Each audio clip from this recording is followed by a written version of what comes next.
tema es Dios en una caja. Ya vamos a estar hablando de eso.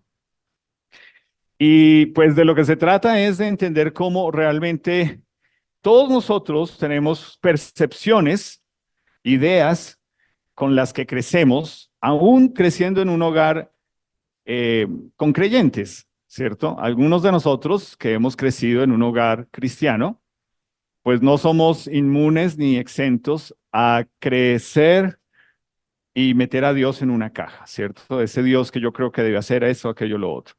Y pues esta última canción que cantamos me llama la atención porque eh, en mi caja, en mi caja creciendo, en la iglesia en la que crecí, esto suena demasiado carismático para mi gusto, ¿cierto? Y, y después Dios me tiene que llevar por un proceso y mostrarme, y es básicamente la salvación es un milagro.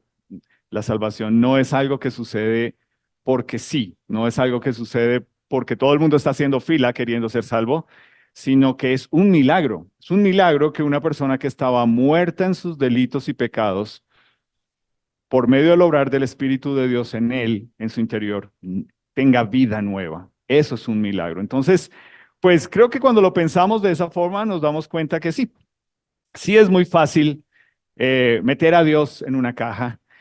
Y pues pensando en el tema que vamos a hablar hoy, quiero comenzar con el país en el que nosotros vivimos. Es un país lleno de leyes, ¿cierto? Yo no sé qué tanto el trabajo en el que ustedes se desempeñan requiere o no conocer cierto tipo de leyes, requiere o no descubrir que hay gente que son leguleyos y que vivimos en el país de las leguleyadas, que es un colombianismo. ¿Qué significa leguleyada? Maniobra jurídica en la que una norma o gestión parece legal, pero en realidad es ilícita. Ese es el país en el que nosotros vivimos. Nosotros vivimos en un país en el que hay leyes y leyes y leyes y los leguleyos están ahí para interpretar la ley a beneficio del que se tiene que defender y pues obviamente en perjuicio de quien demanda.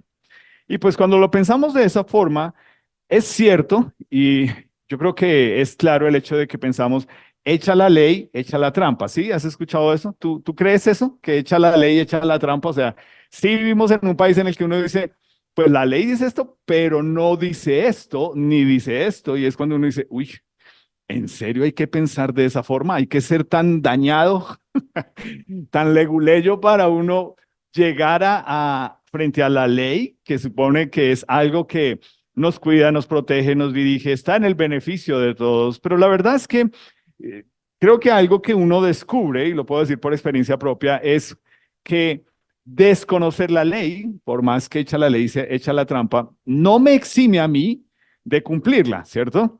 Entonces uno le dice ahí pero es que yo no sabía, con más gusto le hacen el comparendo, ¿cierto? Para que aprenda, para que conozca la ley. Y pues obviamente desconocer la ley le trae a uno consecuencias por ignorante, pero también conocerla, pues le trae a uno las consecuencias de saber hasta dónde puedo llegar o qué puedo hacer. Entonces, en esta sociedad en la que nosotros vivimos, el problema no es que haya cualquier cantidad de leyes. El problema con las leyes es lo que las leyes generan. Y pues obviamente yo creo que debería ser algo que nos damos cuenta lo absurdo que es, ¿cierto? Una ley que tenga que ver, por ejemplo, que tiene que ver con el trago, ¿cierto? El exceso de alcohol es perjudicial para la salud, pero nunca en en la publicidad de trago te van a poner personas borrachas o una persona detrás del volante que iba conduciendo irresponsablemente o en la moto. No te van a poner familias destruidas, ni una esposa llorando, ni hijos viendo cómo el papá le pega a la esposa, ni... Eso no hace parte de la publicidad, pero si te dicen a ti, si tú te pasas con el trago, el problema con la ley, y si tú irresponsablemente te subes a manejar un carro o una moto, es que el problema es usted, ¿cierto? Y sí, yo creo que en esta iglesia siempre hemos dejado claro que el problema es cada uno de nosotros. Pero frente a la ley es una cuestión donde nos damos cuenta que, eh, por ejemplo, la dosis mínima, ¿cierto? de droga. Por eso está tan pelotado toda esta cuestión del microtráfico, porque se supone que la gente que consume droga puede llevar una dosis mínima, ¿cierto? Y ahí es donde nos damos cuenta que las leyes, o sea, uno dice, pero es que eso hace daño, pero es que hay gente que está consumiendo eso que no debería estarla consumiendo, nadie debería estar consumiendo, sí, pero el trago también es una droga. Y tú te das el lujo y el permiso de pensar que es algo hasta social que tú puedes tener. Entonces, piénsalo de otra forma. La tarjeta de crédito, ¿cierto? El problema no es la avaricia, según eso, el problema no es la codicia, ni el problema es la ambición, el problema es que lo reporten en data crédito. De resto, usted puede ser todo lo ambicioso, codicioso que quiera, porque lo quiero ya y lo puedo pagar ya y lo puedo tener ya. Entonces, creo que nos damos cuenta, o por lo menos, bueno, yo haciendo este ejercicio me doy cuenta que sí vivimos en un mundo en el que hay leyes y uno puede escoger sujetarse a esas leyes, o uno también puede escoger, bueno, ¿cómo le hago, cierto, el quiebre a la ley para que la pueda pasar por encima? Y pues vivir las consecuencias de eso. Finalmente, eh, el mal manejo del dinero, hay gente que se declara en bancarrota y pues quedan los bancos ahí como diciendo, "Ah, y ahora se perdió esa platica", pero obviamente eso trae otras consecuencias. Y pues si tú eres un adolescente pensando, yo me quiero ir de mi casa, la buena noticia es que en todas partes donde vayas hay leyes, aún en la calle hay leyes, ¿cierto? Entonces, lo que hemos hecho este mes es apuntarle a entender esa frase, ese versículo que dijo el apóstol Pedro, que dice, cuando Jesús pregunta, ¿quién soy yo? ¿Quién dice la gente que soy yo? Y luego, ¿quién dicen ustedes que soy yo? Y él dice, tú eres el Cristo, es decir, tú eres el Rey, tú eres el Salvador, tú eres el Señor. Entonces, Jesús es la mejor explicación de quién es Dios. Si tú de pronto al ver esto o al escuchar acá no sabes, bueno, pero ¿cómo es Dios? ¿Quién me puede explicar a mí quién es Dios? ¿Por qué Dios? Lee sobre Jesús y vas a entender quién es Dios. Vas a entender el corazón de Dios, cómo ve Dios el pecado, la injusticia, al pecador. Y pues lo que vemos de esto es que si esa declaración que hizo el apóstol Pedro es cierta, si Jesús es quien él dice ser que es, entonces nosotros debemos entender que ese Jesús que resucitó y que es digno de ser considerado Rey, Señor, Salvador, pues también nos ha dejado su ley. ¿Ok? La palabra de Dios son las leyes de Dios. Y cuando lo pensamos de esta forma, pues nos damos cuenta que debemos leer. Lo que hemos hecho estos domingos es estudiar y darnos cuenta, si tú tienes una Biblia que en Mateo, Marcos y Lucas, Juan tiene las letras en rojo, eso es lo que dijo el Señor Jesús. Es decir, que cada vez que tú leas la palabra de Dios, tú deberías sentir, pensar, saber, Jesús me está hablando a mí directamente. Esa es la idea. No es algo que quedó escrito y que no sabemos, sino es Él me está hablando. Él está teniendo y yo estoy teniendo un encuentro personal y directo con Él. Pero pues yo creo que a veces lo que nosotros tendemos a hacer con la ley de Dios, con la palabra de Dios, es lo mismo que hacemos con la ley, ¿cierto? Es como, listo, ¿será que esto es lo que dice la palabra de Dios? Pero ¿cómo puedo yo saber que realmente sí es para hoy? Esto a mí me parece muy anticuado, esto a mí me parece que no es como muy relevante y como que hay gente que quiere, en algunas cosas sí, la palabra de Dios, pero en otras situaciones no. Entonces, ahí echa la ley, echa la trampa. ¿O qué tal la idea de, bueno, es que yo creo que la Biblia es de interpretación individual? O sea, lo que dice aquí no aplica para todos. Esto es individual. Ahora piénsalo. Si cada persona que lee la Biblia piensa, pues bueno, esto aplica para él, no para mí, o esto se aplica para mí y no para ellos, pues la locura, ¿cierto? Porque entonces lo que eso quiere decir es que ustedes y yo necesitamos leguleyos. que nos expliquen la palabra y la ley de Dios, porque nadie más nos la puede explicar. ¿Será que necesitamos hoy en día leguleyos frente a la ley de Dios? Y es claro el hecho de que todo esto tiene que ver con un concepto que estamos hablando este mes. Y ojalá que si para ti esto es nuevo, pues le preguntes a la persona que te trajo, que te invitó, y si no, pues que él le pregunte a otro, y es meter a Dios en una caja. ¿Y cuál es la idea de meter a Dios en una caja? La idea es cuando tú ves la palabra de Dios y tú piensas y tú dices, eso no aplica para mí. ¿Por qué? ¿Por qué crees tú que algo que está escrito ahí, hoy en día tú te das el lujo y el permiso de decir, pero yo no creo que eso aplique para mí? Para los demás sí, pero para mí no. Si te das cuenta, eso es meter a Dios en una caja. Y pues si es así, entonces yo creo que viene aquí la pregunta para, para nosotros es, piénsalo. Y yo creo que esto va a salir en el grupo pequeño y debería salir el sábado en los grupos pequeños. ¿Cuándo un pecado se considera pecado? Según tú. O sea, piénsalo en una mentira. ¿Te molesta que los demás te digan mentiras? Todos decimos, "Claro, me molesta la gente mentirosa". Ok.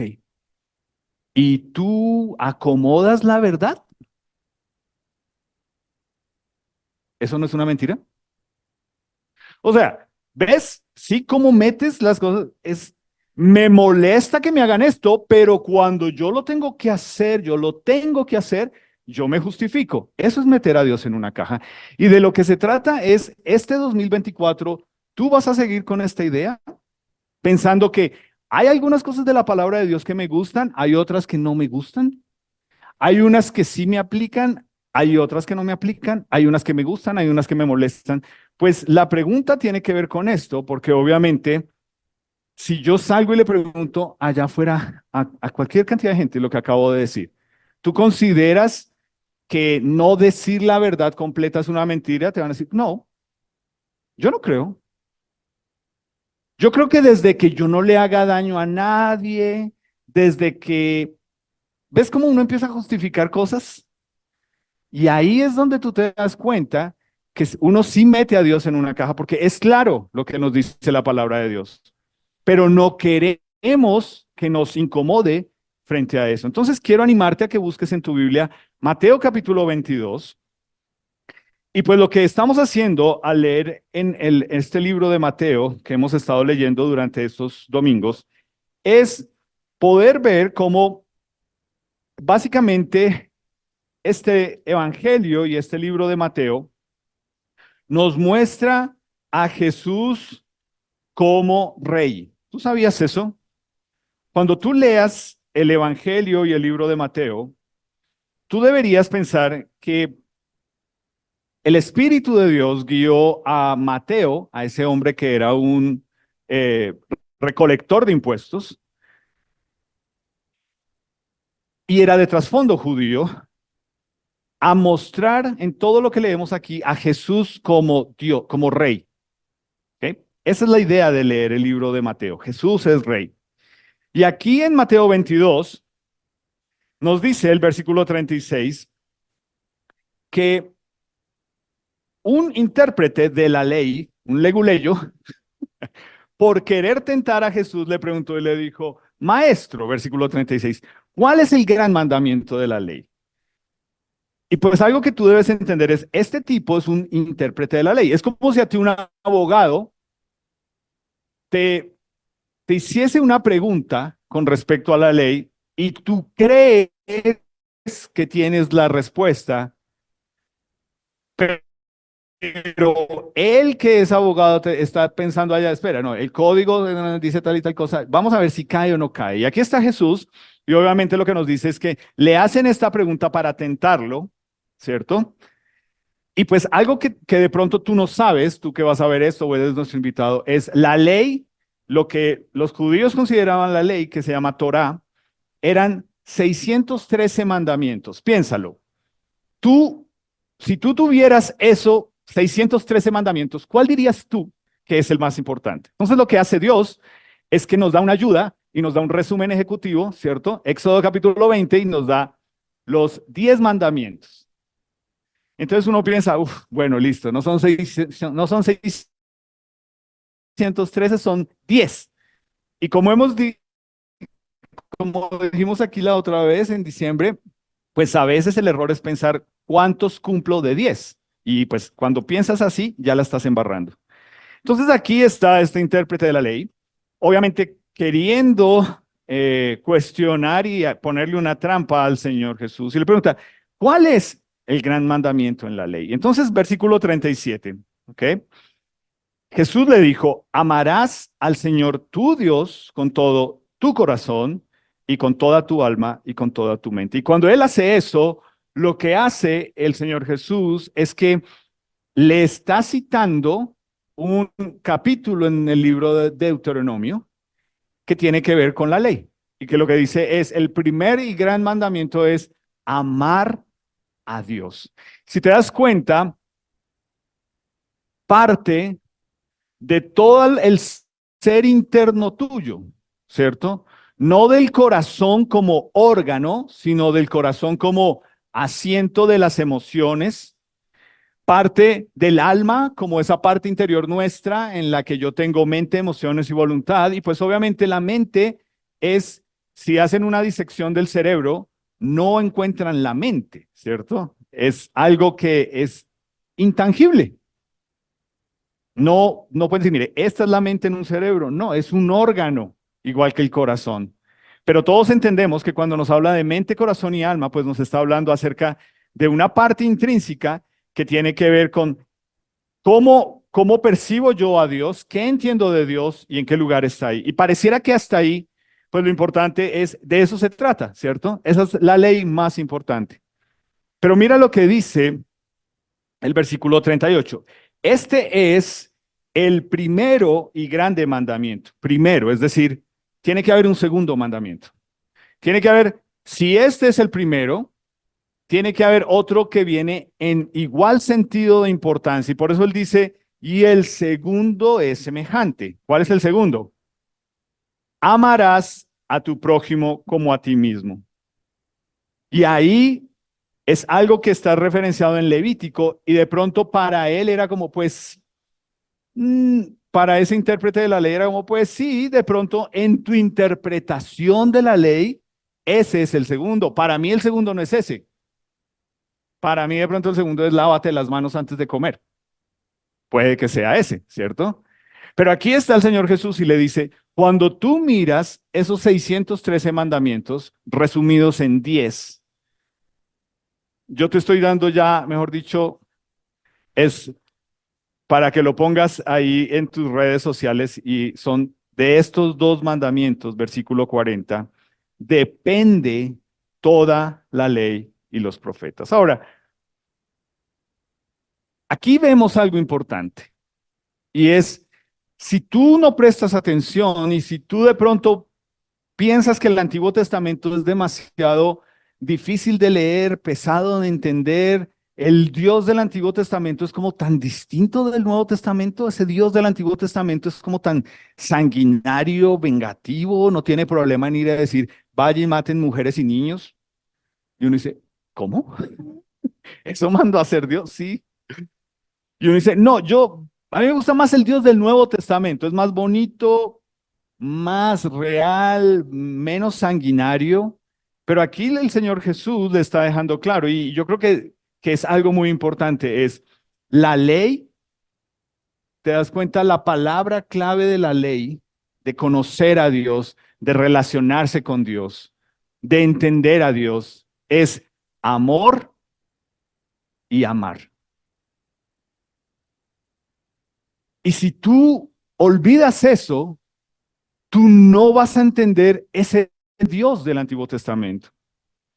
Si tú olvidas que hay que amar a Dios y hay que sentirse amado por Dios y hay que amar a las personas y ojalá que lo amen a uno, tú piensas, la ley de Dios se resume en cumplir mandamientos. Yo no robo, yo no mato, yo no miento, yo no esto, yo no aquello. Ya, listo. Acá nos dice que la ley se resume en amor y en amar. Y yo creo que eso es tan para nosotros debe ser tan importante y tan darnos cuenta hoy, porque cualquier comportamiento, cualquier práctica, ¿cierto? Cualquier conducta de vida que tú veas allá afuera, que te hace dudar del amor de Dios o que te hace dudar si Dios te ama. ¿Por qué Dios? A ver, ustedes dicen que Dios es amor, pero yo quiero vivir en esta práctica sexual. Entonces Dios no es amor. Dios no me respeta. Cualquier práctica, comportamiento o hábito que yo vea afuera en conducta de vida, yo lo tengo que pasar a través de este filtro. Esta conducta, esta práctica, este hábito me lleva a amar a Dios. O sea, estar borracho o drogado me hace amar a Dios. La plata que me voy a robar o voy a desfalcar o las mentiras que voy a decir, ¿me llevan a amar a Dios y amar a las personas? Coquetearle a la mujer o al esposo de esa persona, ¿me lleva a amar a Dios y a amar a la persona? Considerar tener relaciones sexuales antes del matrimonio, ¿me lleva a amar a Dios y a amar a esa persona? Este es el filtro. ¿Tú lo puedes ver? Este es el filtro. Tú puedes coger hoy, hacer esto, un paquete y llevártelo para la vida. Este es el filtro. No, si quieres, no vuelvas por acá. Pero yo te aseguro que si tú tomas esto como el filtro de tu vida tiene que experimentar un cambio. Porque tú empiezas a considerar en todas las cosas, ¿y qué pensará Dios? ¿Y qué diría Dios? ¿Y qué dice Dios en su palabra? Y si no sabes, entonces tú dices, ¿qué hizo Jesús? ¿Qué mostró Jesús? Ya que no conozco a Dios, ¿qué hizo Jesús? Y ahí es donde te das cuenta porque tus hijos o tus sobrinos o tus nietos abajo están recibiendo lindas historias bíblicas de Jesús y a veces te dejan a ti sorprendido y callado con las respuestas que te dan y tú dices, "Ah, si no tienes razón". Están captando mejor la idea. Porque a ti se te olvida que este es el filtro. Esto que estoy considerando, pensar primero, pensar, ¿ama a Dios y hace que Dios me ame? ¿Y esto que voy a hacer demuestra mi amor para las demás personas? Sentarme y hablar mal de alguien. ¿Dios ama eso? ¿Dios te ama por hacer eso? ¿Demuestra amor a las personas? No, pero es que usted no la conoce. Si usted fuera a mi oficina y la conociera, usted me entendería. No, tranquilo, Dios la conoce y por eso te la puso ahí. Yo no tengo que estar en ese lugar. Pero cuando te das cuenta, esto es un filtro y cuando uno quiere ser leguleyo, uno empieza, pero bueno, pero, ¿qué es amar? ¿Qué es el amor? ¿Quién dice cómo ama a Dios? ¿Cómo puedo saber yo, Dios, que me ama? Si te das cuenta cuando uno se quiere poner bien complicadito con estas cosas y resulta que tiene que ver con que mi amar a Dios se demuestra como trato a los demás y como trato a los demás demuestra que amo a Dios. Y adivina eso, ¿dónde comienza? Si tú eres casado en tu primer ministerio, que es tu hogar. Tu trato, tus palabras, tus tonos, tus ofensas, tus sarcasmos, tú como hijo, ¿cómo respondes? ¿Cómo miras? O sea, lo que estamos hablando aquí es que esto nos está diciendo eso. Como trato a los demás, demuestro cómo percibo el amor de Dios y obviamente con las personas difíciles mucho más. Así que esto es el tema, si tú lees, yo te animo a que hagas la tarea. Mateo, Marcos, Lucas, Juan. Mira la respuesta de Jesús con las personas que eran leguleyos de la época de él, como este intérprete que viene y le dice, a ver, hermano, usted que sabe tanto, ¿cuál es el mandamiento más importante? Y tú vas a notar la forma en que Jesús se relacionaba con, sobre todo con los líderes religiosos, porque por eso este líder religioso está ahí poniéndole una trampa a Jesús, porque es, si usted cae, le vamos a caer con toda la ley. Y estas personas que eran las que sabían más Biblia, por usar un término nuestro, eran las personas que usaban a los demás como un medio para demostrar el fin. Es decir, mire, si se da cuenta, imagínate un Mateo.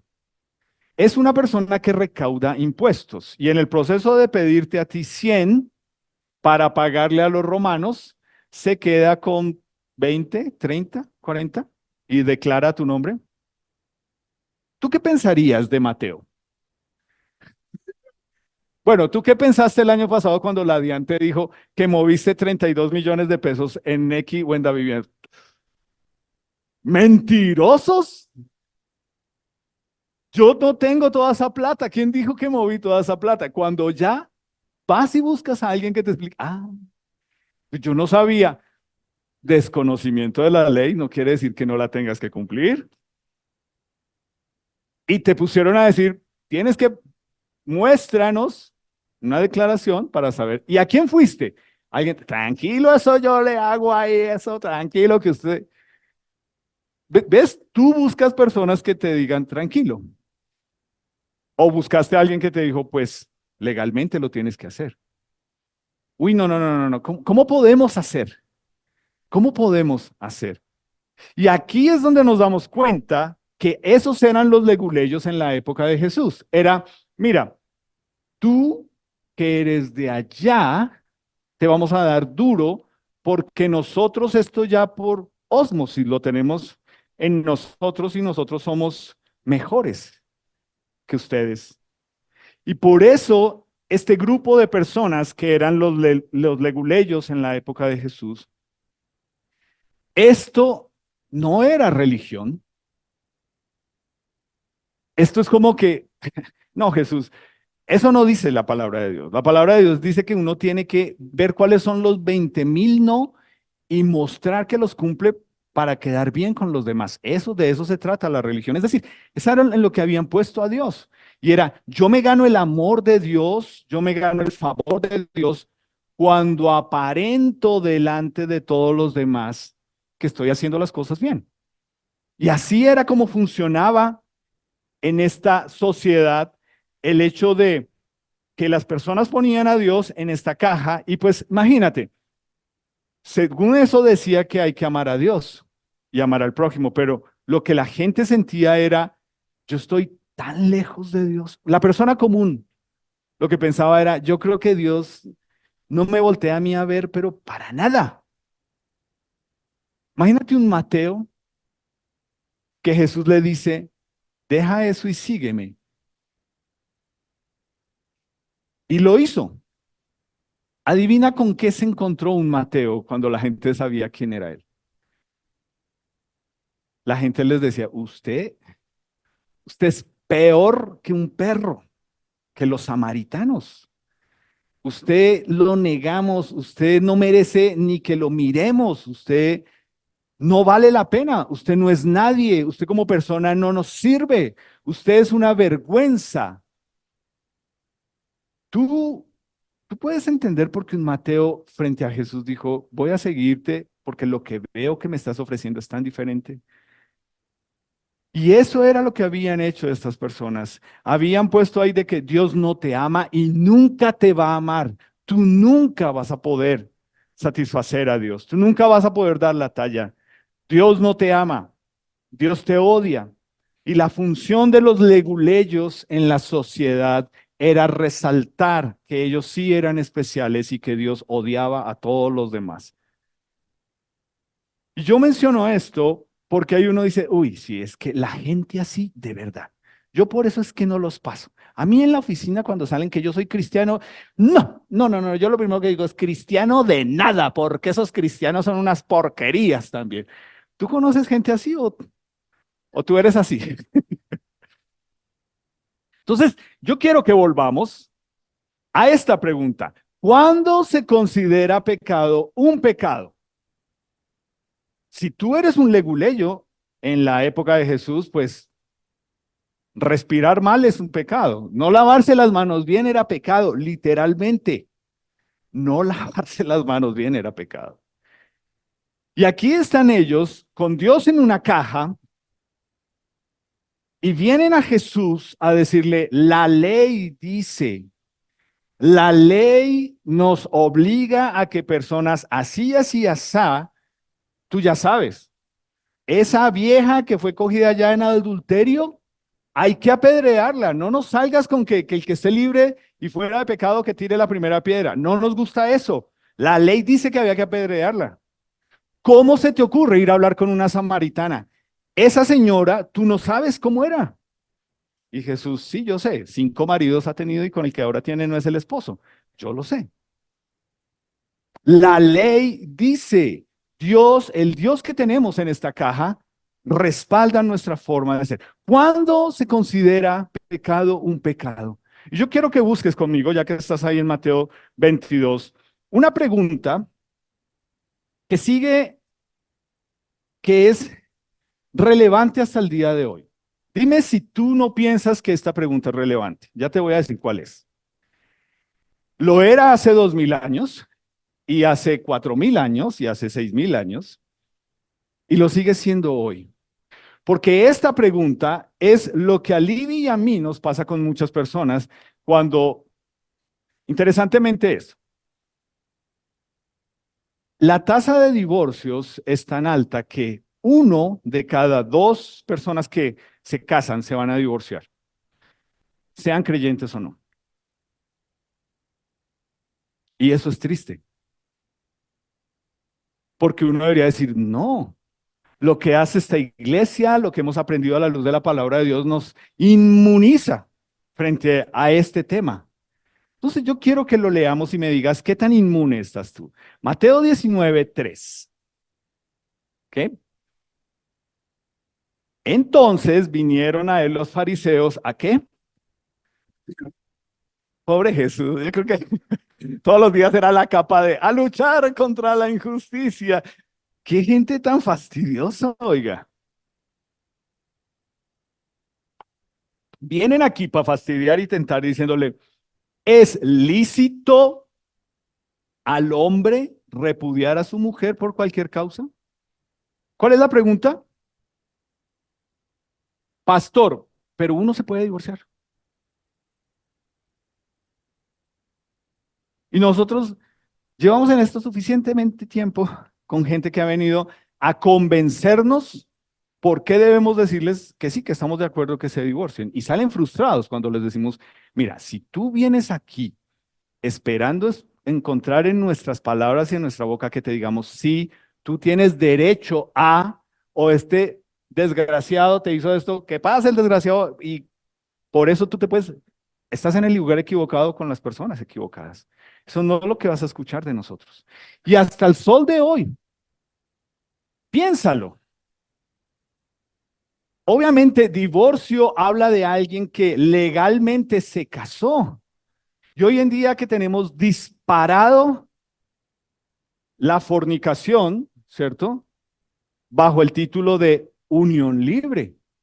Y aún la gente que vive en unión libre, tú en la oficina, ¿cuántas de las conversaciones con personas por X o Y razón a veces son, es que yo ya no doy más ahí?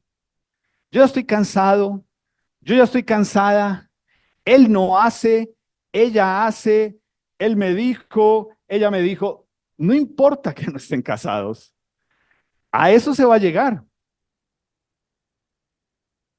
Y en nuestras charlas para no casarnos con las parejas que dicen nos queremos casar, lo primero que les mostramos es 1 Corintios 7. ¿Qué dice 1 Corintios 7? ¿Se acuerdan ustedes que se quieren casar? No se casen. ¿Por qué? Porque le van a pegar. Porque van a tener aflicción. Y el apóstol Pablo mismo dice, y yo se las quiero evitar, pero si usted se está quemando, si ustedes ya están fornicando, pues mejor cásense. Y aquí están diciéndole, bueno, bueno, bueno, Señor Jesús, el divorcio. ¿Usted diría que nos podemos divorciar o no? Y estos son el tipo de preguntas, y sobre todo con este tema, si tú te das cuenta, te lo voy a leer ahí, versículo 4. ¿Qué respondió Jesús? ¿No han leído que el que los hizo al principio, varón y hembra los hizo y dijo, por esto el hombre dejará padre y madre y se unirá a su mujer y los dos serán una sola carne?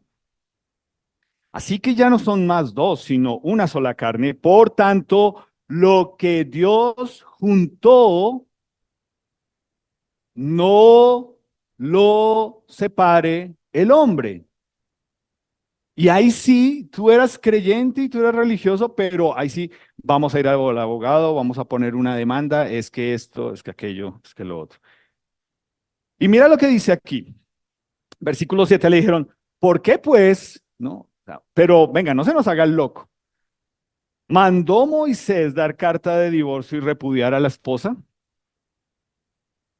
Es decir, aquí hay una cátedra en ellos en la ley, en la leguleyada, que es cátedra de Moisés. Y Moisés, lo que ellos entendieron es, uno se puede divorciar. ¿Y qué responde Jesús? Y léelo tú, y cuando tú estés considerando en mandar todo al carajo, vuelve a este versículo. Y tú que has pasado por esto, lee este versículo pensando en ti, no en la otra persona, en ti y en lo que pasó contigo y en cómo reaccionaste y en lo que dijiste y en cómo le hiciste creer a las demás personas que yo amo a Dios porque lo mejor que puedo hacer es divorciarme de esta persona. ¿Qué dice el Señor Jesús? Por la dureza de su corazón, Moisés les permitió repudiar o divorciarse de sus mujeres, pero al principio no fue así. ¿Por qué llega uno a un divorcio? ¿Qué dice ahí? Ayúdenme ustedes. Porque él fue infiel. Porque ella fue infiel. ¿Por qué llega uno a un divorcio? Porque él se gastó la plata, porque ella es mala administradora. ¿Por qué llega uno a un divorcio? Porque ya no me lo aguanto más, porque ya no me la aguanto más. ¿Por qué llega uno a un divorcio? ¿Qué dice aquí? ¿Qué pasó contigo? Tú que estás acá y tú que vas a ver esto. Y tú que conoces gente, tu papá, tu mamá, tu hermano, tu hermana, tu tío, tu tía, tu abuela. Y es probable que te digas, ay, pero ellos no se casaron, ellos vivían en unión libre. No importa. No me salgas con leguleyadas. Acá nos lo dice, tú llegas a un divorcio porque tu corazón se endurece. Y tú lo sabes. Tú sabes cómo pasaron de mi vida, mi amor, dónde te pongo, me cruzo la ciudad por verte, voy a otro país, hago lo que tenga que hacer. Ah, ya no me aguanto más esta situación, yo estoy que lo ahorco, yo estoy que la ahorco. ¿Qué pasó ahí? ¿Qué se endureció? ¿Qué se dañó? Es que la mamá de él se mete, es que las hermanas de él se meten, es que ella malgasta. ¿Eso pasó? No. Tu corazón se endurece y el corazón de la otra persona se endurece. Y aquí es donde nos damos cuenta. Esa es la pregunta cuando tú metes a Dios en una caja. Pastor, ¿será que, tú llénalo acá, no te voy a decir, no te voy a dar ideas, pero ¿será que es pecado? ¿Tú qué crees? ¿Por qué uno hace esta pregunta? Es la pregunta que le hicieron a Jesús. Jesús, ¿será que divorciarse de la esposa que Moisés lo permitió es pecado? ¿Qué llenarías tú aquí? ¿Será que es pecado? Mira, cuando uno hace esta pregunta, ¿sabes uno qué quiere hacer? Justificar su pecado. ¿Sí? Jovencitos y jovencitas que están acá, y adulticos y adulticas que están acá, y viejitos y viejitas que estamos acá. Es que esto no tiene edad. Es que tú te endureces y tú empiezas a decir, ay, pero yo no creo que, a mí no me parece que, yo no considero, yo toda la vida he hecho, a mí me criaron en este hogar así, mi mamá siempre me dijo, y es eso, ¿será que tal cosa es pecado? Es decir, tú te quieres convencer o quieres convencer a alguien de que no es tan malo. Todo el mundo lo hace. Y si te das cuenta es, pero ¿qué de malo tiene? Todo el mundo lo hace. Mira, muy boba y muy bobo el que se vaya y se case sin antes haber hecho una prueba de garantía para ver si sí le sirve o no. Y esa prueba no dura un mes, porque hay leyes. Vivir juntos, tú empiezas a descubrir cositas que no te agradan mucho, ¿cierto? Y aquí es donde nos damos cuenta de algo y es, mira, tú puedes poner aquí, pero es que la ley lo permite. Yo puedo consumir alcohol, el problema es el exceso de alcohol. ¿Es pecado drogarse con alcohol? No sé. ¿Tú te has enlagunado? ¿Tus amigos te han hecho tomar? Que aquí es donde nosotros nos damos cuenta que lo que quiera que tú pongas ahí comienza como algo que te dice, hágale. Mire, es justificado. Usted está mal. Usted está triste. Le hicieron, le pasó, perdió, no tiene. Hágale. Usted necesita esto. Y pasa de algo en lo cual tú lo comienzas a sentir como esto es una solución, a ya no puedo vivir sin eso.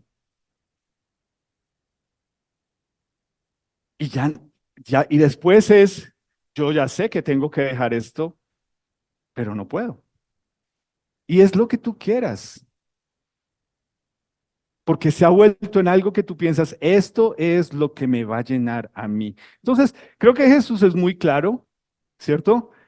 Que cuando nos dice amar a Dios y amar al prójimo, si lo que tú estás considerando hacer no le hace bien a la otra persona, no es bueno.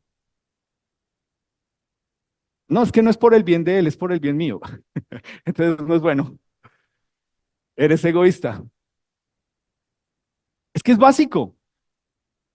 El amor busca que tú estés bien. El amor, así sea de encaprichamiento, de ese deseo carnal tuyo de quiero a la otra persona, quieres estar bien con esa persona. Cuando eso cambia es cuando tú te das cuenta que empiezas a justificar, pero ¿será que no me parece? Allá son muy cerrados, no creo que es lo que diga Jesús. Bueno, yo quiero que leas un versículo conmigo que me encanta. Primera de Corintios 10:13, 10:23. Tómale la foto, apúntalo, pero por sobre todo, sácalo de la caja en la que tienes a Dios. Todo me está permitido o todo me es, ¿qué dice en la palabra de Dios? Todo me es lícito. ¿Te das cuenta? Y tú sales y tú sabes, ¿puedo comprar droga? ¿Una dosis mínima? Sí, es legal. ¿Puedo comprar un six-pack de cerveza? Sí, es legal. ¿Puedo subirme a un carro a manejarlo? Si tienes un... Sí, es legal. ¿Puedo hacer esto? Sí, es legal. Todo lo que tú quieras está legal. La cuestión ¿es provechoso? ¿Estás pensando en las demás personas? ¿Estás pensando o solamente es de malas? Es mi vida. A mí nadie me tiene que limitar. Son mis decisiones. Es mi cuerpo. Y aquí nos lo dice. Todo está permitido, pero no todo edifica o construye la vida. Por más que sea legal allá afuera. ¿Puedo entrar a un casino? Sí, pero te puedo presentar persona tras persona tras persona que se les volvió una adicción y perdieron no solamente el dinero, pero su esposa, sus hijos, su familia, su trabajo, su vida, su salud. Es legal. Nadie te dice que no. Tú puedes entrar. Tienes 18 años, listo, puedes entrar. ¿Cuál es el problema? Los estoy cumpliendo hoy, no importa. Pero ¿es provechoso? ¿Construye tu vida? Esa es la clave de lo que el Señor Jesús está diciendo acá. ¿Te das cuenta? No es repetir como loro lo que tú te sabes. No solamente es que la Biblia dice que nosotros debemos, sí, pero el corazón de la Biblia, ¿cuál es? Es amar a Dios y amar a las otras personas, sobre todo a las personas difíciles. Entonces, quiero concluir con un versículo que sigue ahí en Mateo 23:23. Este es el Señor Jesús hablándole a esos mismos leguleyos y les dice, ay de ustedes, escribas y fariseos hipócritas. Es decir, Mateo 23:23. Lo que les está diciendo es, ustedes sí se la saben toda la ley, pero han encontrado cómo hacerle la trampa, cómo decir, no, esto no aplica para mí, esto aplica para otros, porque diezman la menta y el eneldo y el comino y dejan lo más importante de la ley. ¿Qué es lo más importante de la ley? ¿Qué nos dice ahí? Ayúdenme ustedes. La justicia, la misericordia y la fe. Entonces tú de pronto lees, tú eres nuestro invitado, tú estás viendo esto, tú dices, sí, ven, no hay que dar diezmo. Ustedes que son bobos y se dejan meter los dedos a la boca. Ahí dice que no hay que dar diezmo. Pero entonces mira lo que dice el Señor Jesús. Esto era necesario hacer sin dejar de hacer aquello. Es decir, hay que mostrar misericordia, justicia y fe sin dejar de traer tu ofrenda a Dios. Porque es por amor, finalmente. ¿Ok? Ese es otro tema. Pero lo que estamos hablando acá es que el Señor Jesús está mencionándoles a ellos, sobre todo, varios pasajes del Antiguo Testamento. Uno, Proverbios 21:21. El que sigue la justicia y la misericordia, hallará qué? Vida, justicia y honra. Entonces uno piensa, yo estoy de acuerdo con eso. Yo me creo una persona, buena persona. Y yo soy justo. Yo le doy a cada uno lo que se merece. ¿Cierto? Golpe con golpe yo pago. ¿Tú creciste con esa mentalidad? Eso no es ser justo. Eso es lo más egoísta que hay. Esta justicia no es tu justicia. Esto no es que tú te creas, bueno, misericordia aquí no es que tú dices, no, yo soy buena gente porque mire, yo les doy de lo que me sobra. Eso no es ser misericordia. Y luego en Oseas, en Miqueas, dice, ya se te ha declarado lo que es bueno. ¿Te acuerdas? Lo que el Señor Jesús está pidiendo que hagamos lo bueno. Se te ha dicho lo que le espera de ti. Practicar la justicia, amar la misericordia y humillarte ante tu Dios. Estas son las tres demostraciones que reflejan frente a las demás personas que yo amo a Dios, que este es el Dios que yo percibo en mi vida. Un trato justo de Dios es que me dice, tú nunca mereces la salvación y yo te la voy a dar a través del perdón de pecados en mi Hijo.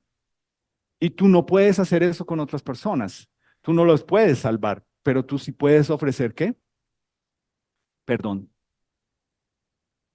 No, mejor de eso no hablemos, porque es que usted no entiende cosas. No, ni tengo por qué entenderlas. Cuando tú te sientes amado y perdonado por Dios, Él te anima y te dice, perdona. Esta semana en el devocional lo decía, no sé si están haciendo el devocional, ¿cierto? Si no perdonan a los demás, ¿qué va a pasar? Dios no nos va a perdonar. Es lo que dice ahí en Mateo. ¿Ves cómo ahí sí justicia, misericordia? No es lo que tú crees y lo que tú piensas, es lo que tú recibes de Dios a través de su palabra, a través de Jesús, para darlo a otros y sobre todo a esas personas difíciles. Es de esto que se trata, humillarse ante Dios. Mientras tú consideres en la caja de Dios que tienes, que Dios lo necesitan otros y tú no porque tú eres buena persona. Tú no conoces a Dios. Lo primero que tú necesitas conocer de Dios es la justicia de Dios, que te declara inocente por medio de Jesús. Y yo pensaba en esto, y aquí es donde quiero concluir, porque creo que esto, mira, yo aquí quiero, con esto que quiero terminar es, sobre todo para ustedes que son papás y ustedes que lo van a hacer algún día,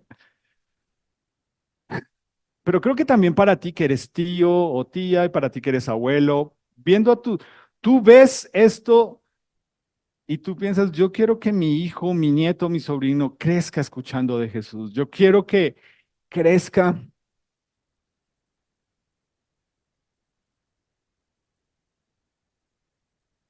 escuchando eh, las, ¿cómo se llama? Las historias bíblicas y puede hacer una aplicación en un momento que lo dejan a uno, uy,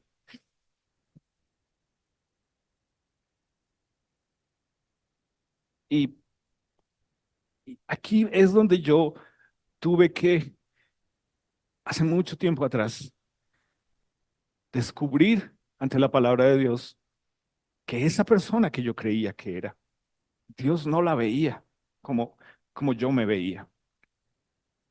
Si tú me preguntas a mí, yo crecí en el hogar cristiano siendo el hermano mayor, o sea, ¿cómo? ¿Cómo para ser el fariseíto? Y encima de todo estaba en una iglesia en la que era llegar bien vestidito, saberse los versículos, saber las respuestas y bingo, yo era, iba para el cielo.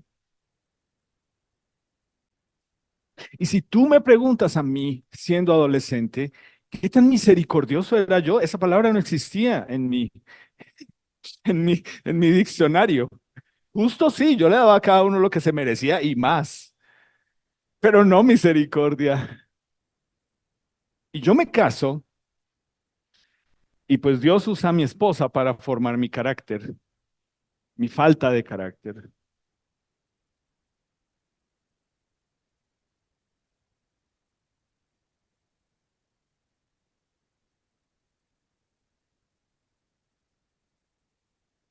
Y yo me empiezo a dar cuenta que si yo no tengo cuidado, yo en mi casa estaba criando un fariseíto y me encantaba. Se sabía los versículos, se sabía las canciones. Él quería resaltar en su clase, se ponía bravo porque le daban los regalos a los otros niños, cuando él estuvo en todas las clases y también se lo merecía, pero por ser el hijo del pastor, pues no funciona así. Usted es el hijo del pastor, usted está en otra categoría, usted es fariseo mayor, que estamos formando otros fariseitos.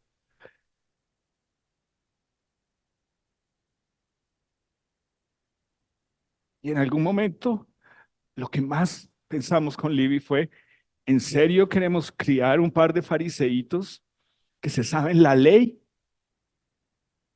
pero que el día que tengan que salir a este mundo a enfrentarlo, se los va a comer este mundo? Porque los metimos en una burbuja en la que los protegimos tanto de tantas cosas que simplemente no se dieron cuenta que eran pecadores que necesitaban de Jesús. Y eso nos llevó a entender que los primeros pecadores que teníamos en nuestra casa eran nuestros hijos porque eran el resultado de dos pecadores y que los primeros que necesitaban ver la justicia de Dios y la misericordia de Dios en su hogar eran ellos, reflejada en nosotros, no en lo que les enseñaban el domingo, no en lo que la profe les dijo, en lo que veían en sus papás todos los días en la casa y en lo que después nosotros aparentábamos en una reunión. Yo te pregunto a ti, ¿tú estás criando fariseitos en tu casa? Yo te animo a que no lo hagas. Deja a tus hijos ser normales. Nosotros tuvimos que enseñarle a nuestros hijos, no, ustedes no son el hijo y la hija del pastor, ustedes son otros niños más aquí y son igual de canzones y son igual de fastidiosos que todos los demás y son igual que pecadores que todos los demás. Ustedes no tienen coronita, ustedes no son especiales, Y si te sabes todo eso de la palabra de Dios, entonces más te vamos a pedir. Pero lo que esto nos ayudó es porque lo que Dios nos permitió criar en nuestro hogar son un par de personas que han tenido que salir a un mundo a enfrentarlo, no desde la burbuja de crecí en un hogar cristiano, sino sé quién soy en Jesús. Y yo no te estoy vendiendo a mis hijos como el modelo de perfección. No lo son. Si estás en un grupo pequeño con ellos, sabes que no lo son. Yo lo que te estoy diciendo es, la gente que estaba rodeando a Jesús, que eran los más leguleyos y que se creían las mejores personas, eran los que más daño hicieron a los que no se sabían toda la ley. Y esos podemos ser tú y yo como papá con nuestros hijos. Y ojalá que tú digas, ah, bueno, esos son ustedes que saben de Biblia. No, tú estás acá y tú sabes tú cómo eres de exigente con tus hijos. No, tenías que haber sacado 5, no me sirve 4 o 9. Eso es ser legalista. Yo no te estoy diciendo que lo animes a decir, bueno, se pasa con 3 6, ya pasó, eso fresco, yo en el colegio perdía todas. No, yo no te estoy animando a eso, yo te estoy diciendo, tus hijos necesitan ver la misericordia, la justicia de Dios en ti, en ellos, en su hogar. Son los primeros que lo necesitan. Dios nos ha mandado a que lo amemos y a que amemos a las personas. Esa es la ley de Jesús. ¿No te parece una ley muy bonita? ¿No te parece una ley que te anima al amor y a las buenas obras? ¿No te parece que está hecha pensando en ti, en quién eres, en lo que necesitas como persona, como empleado, como vecino, como papá, como mamá, como hermano, como hijo? Esta es la ley y está sobre la base de amar y del amor. Entonces quiero terminar orando. Señor Jesús, gracias por tu palabra hoy. Gracias porque no es un amor alcahueta como vimos el año pasado, no es un amor solamente de familia, no es un amor solamente fraternal, es un amor diferente, el tuyo. Y porque tú, Señor, nos creaste, nos cableaste, sabes cómo somos y a qué le apunta nuestro corazón, es que tu palabra está hecha con amor para que te amemos en la medida en que te conocemos. Y me encanta como lo dice el Salmo 119 y como lo dijo el salmista. Oh, cuánto amo yo tu ley. Señor, aquí estamos nosotros. ¿Cuántos de nosotros simplemente te desconocemos? Porque si entendiéramos el corazón de tu ley, te amaríamos mucho más, Señor. Ruego por eso, ruego por nuestra iglesia en este 2024, que te podamos sacar de esa caja para amarte y amar tu ley, Señor. Y ruego por nuestros invitados hoy, que ojalá tu palabra les anime a conocerte y a amarte. Tu precioso nombre. Amén.